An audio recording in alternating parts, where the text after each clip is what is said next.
Crystal Palace have decided to sack a manager just few days before a game with the league leaders.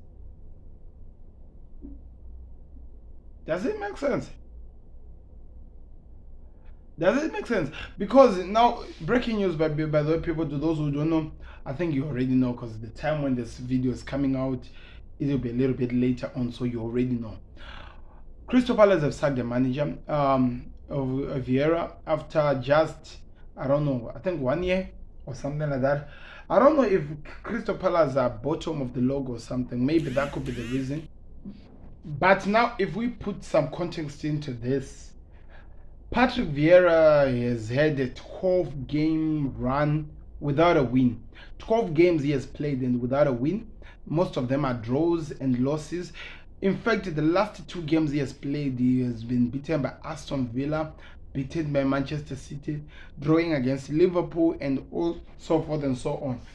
And we all know that Crystal Palace has the capability of winning games, because if you look at that group of players, that squad, it's capable of producing something meaningful. And for Patrick Vieira has not been going so well. Maybe it's because he has lost the dressing room that early or whatever that is happening, but it looks like something he has been missing. So they've decided to sack the manager. But the problem is this: why did they do it after the Arsenal game?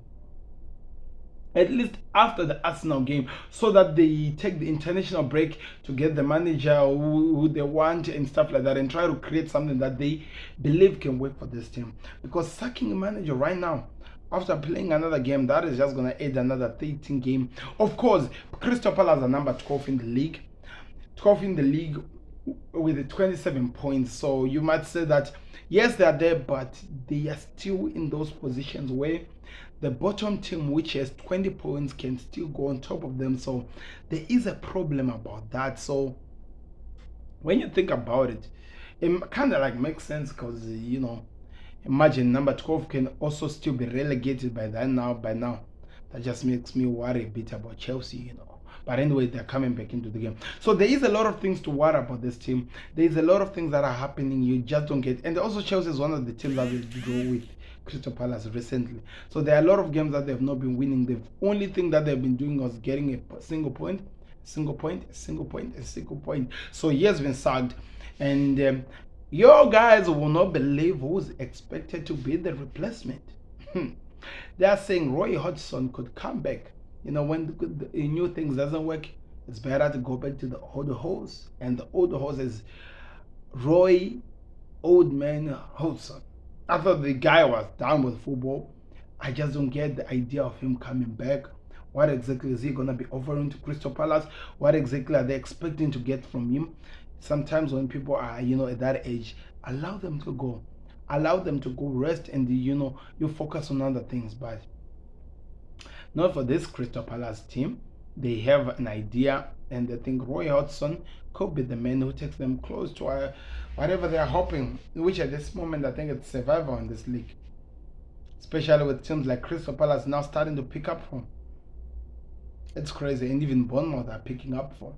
So it's really, really crazy. This relegation fight of this season, it's out of this world. It's really unexplainable. Nobody has an idea how this will end up, but we will be watching, and we'll be talking, and we'll see how the situation play out.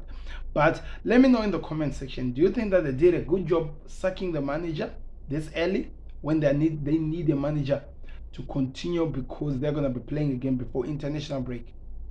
They could be dropping down very, very fast if they don't win the next game.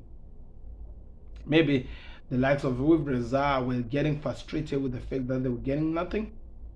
Maybe the owners believe that maybe if they sack this manager, if they get at least an ambitious manager, they can be able to keep one of their stars, like Vieira. His contract is coming to an end this season.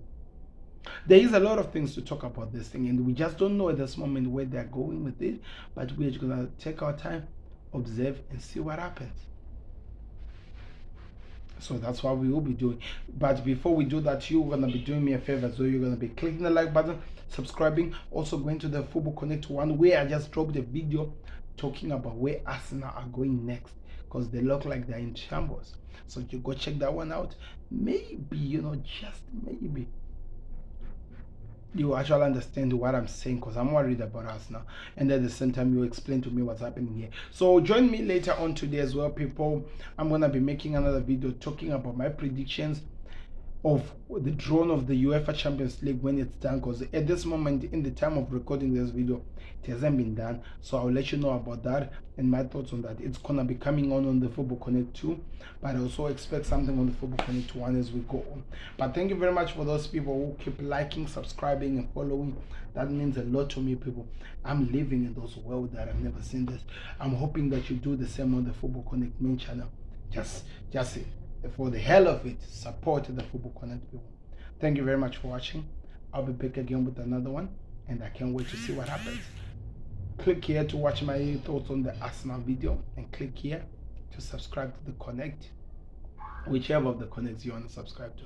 I'm out. Peace.